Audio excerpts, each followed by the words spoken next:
Good morning students. Chapter number 8 कौन सा है? D block and F block elements. ठीक है बेटा जी, D and F block elements अपन पढ़ रहे थे। देखिएगा क्या क्या चीजें पढ़नी है, क्या क्या नहीं पढ़ा अपन ने और क्या पढ़ लिया वो देखिएगा। सबसे पहले मैंने कल आप लोगों को बताया था कि आपको एक तो 3D एलिमेंट्स, ठीक है, एक तेरा 4D, ठीक है, एक तेरा 5D और एक तेरा 6D। इनमें से दो ब्लॉक एलिमेंट्स का तो आपको क्या लिखना है? इलेक्ट्रॉनिक कॉन्फ़िगरेशन लिखना है। 3D एलिमेंट्स का इलेक्ट्रॉनिक कॉन्फ़िगरेशन सेम तेरा 4D एलिमेंट्स की तरह ही होगा। ठीक है, जो 3D का था वो मैंने आप लोगों को बता दिया क्या था। साइंस टीचर विनीता कृपलानी मन फेकोनी क्यों जान जलाती है, ये चीजें आपको मैंने बता दी थी। ठीक है, इसी तरह यारी जरा निभाना मौत तक रुकावट रहा पड़े आग में कूद जाना, ये तेरा 4D था। ठीक है बेटा, लापता वरना रे इधर उधर पिटाई और होगी। ठीक है, ये अपनी 5D थी। ठीक है, इलेक्ट्रॉनिक कॉन्फ़िगरेशन याद करने के लिए बताया था मैंने तेरे को। मैं आज बता देता हूँ 3D एलिमेंट्स का इलेक्ट्रॉनिक कॉन्फ़िगरेशन। हालांकि बता दिया आप लोगों को, मोटी मोटी चीज ये याद रखनी है कि जो 3D एलिमेंट्स होती है ना, उसमें एक तो तेरा क्रोमियम, ठीक है, क्रोमियम कितने नंबर पे आता है ध्यान दीजिएगा। क्रोमियम तेरा 24 नंबर पे आता है। और जो इसका इलेक्ट्रॉनिक कॉन्फ़िगरेशन लिखा करते थे वो लिखा करते थे अपना आर्गन और कोष्ठक के साथ क्या लिखते थे अपन? 3D5 4s1। ठीक है, ध्यान दीजिएगा, बस ये बात आपको याद रखनी है, 3D5 4s1। इसी तरह आपको जो लास्ट वाला कॉपर था उसका इलेक्ट्रॉनिक कॉन्फ़िगरेशन याद रखना, 29 पे आता है। वही होता तेरा बेटा जी आर्गन और साथ में क्या लिखिएगा तो ये 3D9 4s2। ठीक है बेटा, ये चीजें आपको ध्यान में रखनी है। 4s1 ये इलेक्ट्रॉनिक कॉन्फ़िगरेशन। क्यों ऐसा क्यों होता है? डी क्योंकि अर्धपूरित मतलब हाफ फिल्ड, अर्धपूरित और पूर्ण पूरित, अर्धपूरित और पूर्ण पूरित का स्थायित्व ज्यादा होता है, इसलिए मेरा इसका इलेक्ट्रॉनिक कॉन्फ़िगरेशन ये हो जाता है। ये बातें अपन ने पढ़ ली थी मेरे भाई। ठीक है, आज जो पढ़ेंगे ना अपन देख, आज जो पढ़ेंगे, आज जो बातें करेंगे वो संक्रमण तत्वों की गुणों के बारे में बातें करेंगे, मतलब properties of transition metal elements, properties of transition metal elements. ठीक है, संक्रमण तत्वों की अभिलाक्षणिक गुण क्या क्या इसकी प्रॉपर्टीज होती है वो चीजें अपन डिस्कस करने वाले हैं। जो संक्रमण तत्वों की पहली जो प्रॉपर्टीज है, जो कि इंटरेस्टिंग प्रॉपर्टीज होती है, ठीक है, ये क्या होते हैं? जो संक्रमण तत्व या जितने भी संक्रमण तत्व है, ट्रांजिशन एलिमेंट्स हैं, ठीक है, जितने भी संक्रमण तत्व हैं, ट्रांजिशन एलिमेंट्स है, ये सारी की सारी क्या होती है? धातु होती है। मतलब सारी की सारी क्या होती है गुरुजी? मेटल होती है। और मेटल की एक अच्छी प्रॉपर्टीज ये पाई जाती है, ये मेटल होती है ना वो उष्मा, उष्मा मतलब तेरी हीट, हीट और विद्युत धारा, ठीक है, इलेक्ट्रिसिटी की क्या होती है? सुचालक होती है। क्या होती है बेटा जी? सुचालक। अब बात आती है मतलब ये क्या, इलेक्ट्रिसिटी और हीट दोनों के लिए क्या होती है? हमेशा कंडक्टर की तरह व्यवहार करती हैं। ठीक है, दूसरी जो इसकी प्रॉपर्टीज होती है, ठीक है, वो क्या होती है? जो कि इंटरेस्टिंग प्रॉपर्टीज है कि जो संक्रमण तत्व होते हैं ना जो संक्रमण तत्व होते हैं इनमें क्या होते हैं? क्षैतिज समानता पाई जाती है, क्षैतिज समानता पाई जाती है। क्षैतिज समानता का मतलब ये होता है, एक तो तेरा परपेंडिकुलर होता है, एक तेरा हॉरिजॉन्टल होता है। मतलब इसमें जो सिमेट्री पाई जाती है वो हॉरिजॉन्टल सिमेट्रिक पाई जाती है। क्यों? जैसे अपना एस ब्लॉक के लिए बोलते हैं तो हेलेना के रब से बेटा मांगे कार स्कूटर बाप राजी या फिर रोए, ये जो चीजें होती है ये तेरी हॉरिजॉन्टल होती है सारी सारी, मतलब ऊर्ध्वाधर होती है। क्षैतिज का मतलब बिल्कुल आड़ा, मतलब बिल्कुल प्लेन के अंदर, इनमें ये समानता पाई जाती है। जैसे तेरा scandium, titanium, vanadium, chromium, manganese, ferrous, cobalt, nickel, copper, zinc, इनमें इधर से इधर जाएंगे ना तो समानता पाई जाती है, ऊपर से नीचे जाते हैं तो इनमें कोई समानता नहीं पाई जाती। ये बातें अपन ने करनी होती है क्षैतिज समानता में। तो क्या लिखेगा, इन तत्वों में आवर्त सारणी में सामान्य तत्वों की भांति लंबवत कोई समानता नहीं पाई जाती, मतलब हॉरिजॉन्टल कोई समानता नहीं पाई जाती, लेकिन इनमें क्षैतिज समानता होती है। अतः संक्रमण तत्वों के गुणों में क्या होती है, बिल्कुल गुरुजी समानता होती है। श्रेणी के अकॉर्डिंग इनमें क्या होती है, समानता होती है। दूसरी हो गई। तीसरी जो इम्पोर्टेंट बात यह है वो है कि ये तत्व एक से अधिक ऑक्सीडेशन स्टेट शो करते हैं, मतलब variable oxidation state are proposed by transition elements. ठीक है, तो जो ट्रांजिशन एलिमेंट्स है ना इनके द्वारा कौन सी ऑक्सीडेशन स्टेट, गुरुजी वेरिएबल ऑक्सीडेशन स्टेट प्रपोज की जाती है इनके द्वारा। ठीक है, मतलब कौन सी ऑक्सीकरण अवस्था दिखाता है, एक से अधिक ऑक्सीकरण अवस्था ये दिखाते हैं। ठीक है, एक से अधिक ऑक्सीकरण अवस्थाएं दिखाते हैं।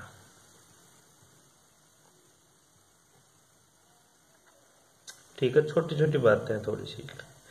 अब चलते हैं अपन चौथी प्रॉपर्टीज के पास। ठीक है, ये क्या होते हैं, ये कैटालाइटिक प्रॉपर्टीज शो करते हैं। जितने भी ट्रांजिशन एलिमेंट्स होते हैं, मतलब संक्रमण तत्व होते हैं, ये सारे के सारे क्या दिखाते हैं, कैटालाइटिक प्रॉपर्टीज शो करते हैं, मतलब उत्प्रेरकीय गुण रखते हैं। कौन से गुण बेटा, उत्प्रेरकीय गुण प्रदर्शित करते हैं। कौन से गुण, उत्प्रेरकीय गुण प्रदर्शित करते हैं। नेक्स्ट देखिएगा, जो ट्रांजिशन एलिमेंट्स होते हैं ये सारे के सारे कॉम्प्लेक्स फॉर्मेशन करते हैं, मतलब ये क्या करते हैं गुरुजी, ये कॉम्प्लेक्स का फॉर्मेशन करते हैं, संकुल का निर्माण करते हैं। ठीक है, बात आती है गुरुजी, ये पहली बात तो ये एक से अधिक ऑक्सीडेशन स्टेट क्यों शो करते हैं। देख सबके आंसर में यही देखे जाता हूँ, संक्रमण तत्व एक से अधिक ऑक्सीडेशन स्टेट शो करते हैं। यह संक्रमण तत्व या transition metal elements variable oxidation state show करते हैं। क्यों, एक ही वर्ड में आंसर याद रख ली, यहीं पे आगे मैं क्वेश्चन दूंगा लेकिन तेरे को यहीं पे याद करने। क्या बात लिखेगा, क्योंकि एक से अधिक ऑक्सीडेशन स्टेट शो करने का रीजन होता है जो 3D और जो 4s ऑर्बिटल होते हैं ना, इनके बीच में जो ऊर्जा का अंतर होता है, एनर्जी वेरिएबल है, मतलब एनर्जी जो बैरियर है वो क्या होता है, बहुत ही कम पाया जाता है। ऊर्जा का अंतर क्या होता है, बिल्कुल क्या होता है गुरुजी, कम होता है। क्या होता है, कम होता है। ध्यान दीजिएगा, जो संक्रमण तत्व है वो एक से अधिक ऑक्सीडेशन स्टेट शो करते हैं। क्यों, क्योंकि संक्रमण तत्वों में 3D और 4S 3D और 4S के बीच में जो ऊर्जा का अंतर होता है वो बहुत ही कम होता है। किस टाइप से ऊर्जा होती है देखिएगा, एक बार के लिए मैं आप लोगों को बता देता हूं। जैसे जो 3D होता है ना, जैसे ये ऊर्जा का बैरियर है 3D का, ठीक है, उसके बाद में क्या आता है तेरा, 3D के बाद में 4S आता है डायरेक्टली, ये 3D के बाद में क्या आता है 4S, और फिर क्या आता है तेरा 4P। ठीक है, तो इनमें ऊर्जा का जो गैप होता है ना वो बहुत ही कम होता है, ऊर्जा का गैप, तो इलेक्ट्रॉन आसानी से ऊपर नीचे ट्रांजिशन कर सकता है, इसलिए ये वेरिएबल ऑक्सीडेशन स्टेट शो करते। उसके बाद में जो 4D आता है ना तेरा, कौन सा 4D, वो बहुत ही ऊपर आता है। ठीक है, 4D मतलब इसके बीच में जो 4D तक जाएगा वो ऊर्जा का गैप क्या आएगा, बहुत ही ज्यादा आएगा। ठीक है, तो ध्यान दीजिएगा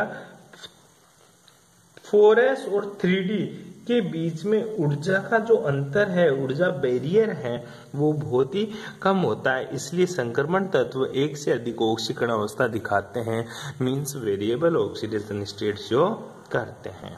ठीक है। जो दूसरी बात आती है तेरी उत्प्रेरकीय गुण की, कि संक्रमण तत्व उत्प्रेरकीय गुण दिखाते हैं क्यों। ध्यान दीजिएगा, संक्रमण तत्व है ना तेरा कैटालाइटिक प्रॉपर्टी शो करते हैं क्यों। इसका आंसर ऊपर ही लिखा हुआ है, क्योंकि संक्रमण तत्व वेरिएबल ऑक्सीडेशन स्टेट शो करते हैं। और दूसरी लाइन में लिखेगा संक्रमण तत्व वेरिएबल ऑक्सीडेशन स्टेट शो करते हैं क्योंकि 3D और 4s के बीच में ऊर्जा का अंतर होता है, वो बहुत ही कम होते हैं, इसलिए संक्रमण तत्व उत्प्रेरकीय गुण दिखाते हैं। दोनों क्वेश्चन यही क्लियर होने चाहिए। संक्रमण तत्व एक से अधिक ऑक्सीडेशन स्टेट दिखाते हैं, मतलब संक्रमण तत्व वेरिएबल ऑक्सीडेशन स्टेट शो करते हैं क्योंकि संक्रमण तत्व में पाए जाने वाले 3D और 4s जो ऊर्जा स्तर है उनके बीच में जो अंतर होता है वो न के बराबर होता है, मतलब बहुत कम होता है, इसलिए इलेक्ट्रॉन का आसानी से ऊपर से नीचे ट्रांजिशन पॉसिबल है। और ये एक वेरिएबल ऑक्सीडेशन स्टेट दिखाने के लिए काफी होता है। दूसरा क्वेश्चन, संक्रमण तत्व उत्प्रेरकीय गुण दिखाते हैं क्योंकि संक्रमण तत्व में वेरिएबल ऑक्सीडेशन स्टेट दिखाते हैं, इसलिए संक्रमण तत्व उत्प्रेरकीय गुण शो करते हैं। ठीक है। नेक्स्ट देखिएगा, ये संकुल का निर्माण करते हैं। संक्रमण तत्व संकुल का निर्माण करते हैं क्यों। ध्यान दीजिएगा, संकुल के जो निर्माण होता है, कॉम्प्लेक्स का जो फॉर्मेशन होता है ना, उसमें कौन सा बॉन्ड पाया जाता है। उसमें गुरुजी मेटल और लिगेंड के बीच में कौन सा बॉन्ड पाया जाता है बेटा, कोऑर्डिनेट बॉन्ड पाया जाता है। कौन सा बॉन्ड पाया जाता है, कोऑर्डिनेट बॉन्ड होता है। और जो कोऑर्डिनेट बॉन्ड रखता है वो मोस्टली कॉम्प्लेक्स का फॉर्मेशन करते हैं। किसका फॉर्मेशन करते हैं, कॉम्प्लेक्स का फॉर्मेशन करते हैं। तो संकुल का निर्माण क्यों करते हैं, मेटल और लिगेंड के बीच में पाया जाने वाला उपसह संयोजक बंध, मेटल और लिगेंड के बीच में पाया जाने वाला उपसह संयोजक बंध के कारण ये क्या दिखाते हैं, कॉम्प्लेक्स का फॉर्मेशन करते हैं। उल्टा चिन्ह लगा दिए, इधर से इधर भी होता है। ठीक है। मेटल और लिगेंड के बीच में कौन सा बॉन्ड पाया जाता है, कोऑर्डिनेट बॉन्ड पाया जाता है, इसलिए कॉम्प्लेक्स का फॉर्मेशन करते हैं। नेक्स्ट जो छठी प्रॉपर्टीज की बात करेंगे, 6 नंबर की प्रॉपर्टीज है तेरी। 6 नंबर की जो प्रॉपर्टीज है उसमें बोलते हैं जो संक्रमण तत्व होते हैं, ट्रांजिशन मेटल होते हैं या ट्रांजिशन मेटल होती है, ये क्या दिखाते हैं, ये कलर दिखाती है। क्या होते हैं, कलर्ड होते हैं। ठीक है। कलर्ड का मतलब क्या होता है गुरुजी, संक्रमण तत्व रंगीन होते हैं। रंगीन होने का रीजन है, कोई भी चीज रंग कब प्रदर्शित करती है, कोई भी एलिमेंट्स या मेटल, कोई भी तत्व रंगीन कब होता है, वो देखिएगा।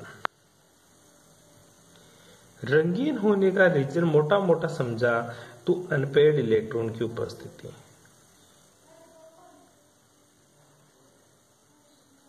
अनपेयर्ड इलेक्ट्रॉन की उपस्थिति। ध्यान दे, ट्रांजिशन मेटल एलिमेंट्स कलर्ड होते हैं क्योंकि ट्रांजिशन मेटल एलिमेंट्स में अनपेयर्ड इलेक्ट्रॉन प्रेजेंट होते हैं, इसलिए ट्रांजिशन मेटल एलिमेंट्स क्या दिखाते हैं, कलर दिखाते हैं। क्या दिखाते हैं बेटा, कलर दिखाते हैं।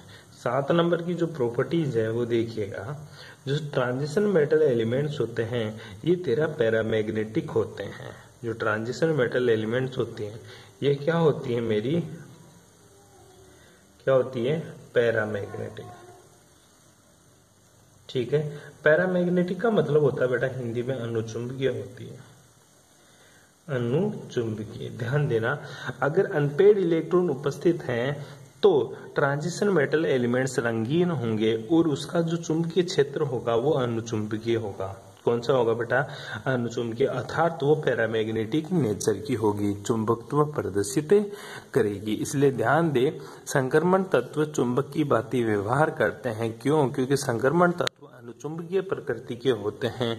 अनुचुंबकीय प्रकृति कहाँ से आई संक्रमण तत्वों में, अनुचुंबकीय जो प्रकृति है वो संक्रमण तत्वों में अनपेयर्ड इलेक्ट्रॉन की उपस्थिति से आती है।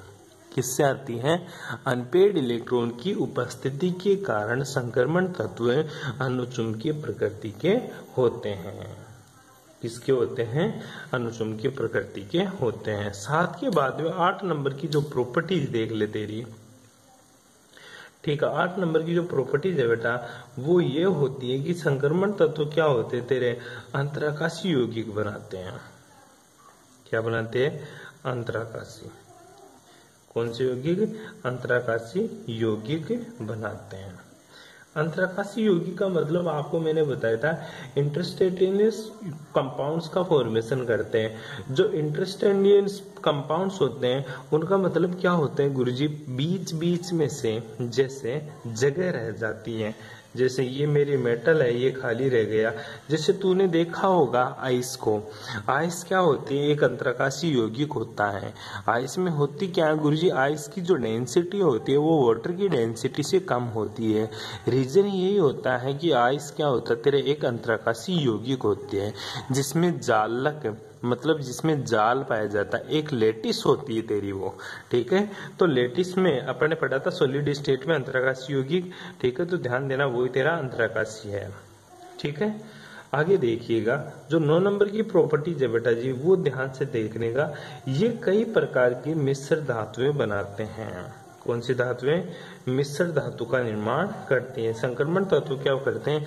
मिश्र धातु का निर्माण करते हैं। जैसे तेरे रांगा, ये जो सारी की सारी मिश्र धातुएं होती है वो किसके द्वारा बनाई जाती है? तेरी ट्रांजिशन मेटल एलिमेंट्स के द्वारा बनाई जाती है।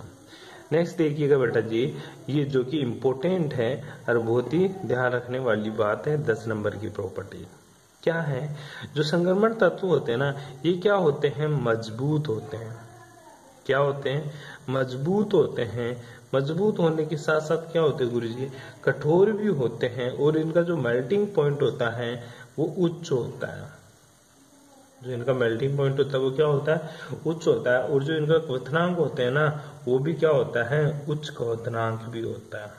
High melting point, high boiling point, और ये क्या होते हैं? रिजिड होते हैं। और इनकी जो प्रॉपर्टीज होती है वो क्या होती है? सॉलिड टाइप की प्रॉपर्टीज होती है। ठीक है, ये संक्रमण तत्व की मोटी मोटी आपको 10 प्रॉपर्टीज याद करनी है कि संक्रमण तत्व कैसे कैसे होते हैं। दोबारा देखिए, संक्रमण तत्व सभी क्या होते हैं? धात्विक प्रकृति के होते हैं। ये प्रबल धात्विक बंध बनाते हैं। इनकी गलनांक व क्वथनांक का मान उच्च होता है। इनका घनत्व एस ब्लॉक और पी ब्लॉक की तुलना में क्या होता है? अधिक होता है। ये परिवर्तनशील ऑक्सीकरण अवस्था दर्शाते हैं। ये संकुल यौगिक बनाने की प्रवृत्ति पाई जाती है। इनमें मिश्र धातु बनाने का गुण होता है। ये उत्प्रेरकीय गुण प्रदर्शित करते हैं। ठीक है, इनकी एंथैल्पी का मान उच्च होता है। सामान्यतः अयुग्मित इलेक्ट्रॉन की उपस्थिति के कारण ये कौन से प्रकृति के होते हैं? अनुचुंबकीय प्रकृति के होते हैं। ठीक है, और दूसरा सामान्यतः युग्मित इलेक्ट्रॉन उपस्थित अनपेड इलेक्ट्रॉन प्रेजेंस होने के कारण ये कलर्ड प्रॉपर्टीज के पाए यानी कलर्ड शो करते हैं। ठीक है भाई, ये तेरे संक्रमण तत्व की सामान्य प्रॉपर्टीज हुई। यहाँ तक किसी को कोई प्रॉब्लम, कोई दिक्कत है वो जो भी प्रॉब्लम है वो प्लीज पूछ सकता है। अब आगे चलते हैं अपने प्रथम संक्रमण श्रेणी के गुणधर्मों का अध्ययन, वो पढ़ेंगे नेक्स्ट क्लास में।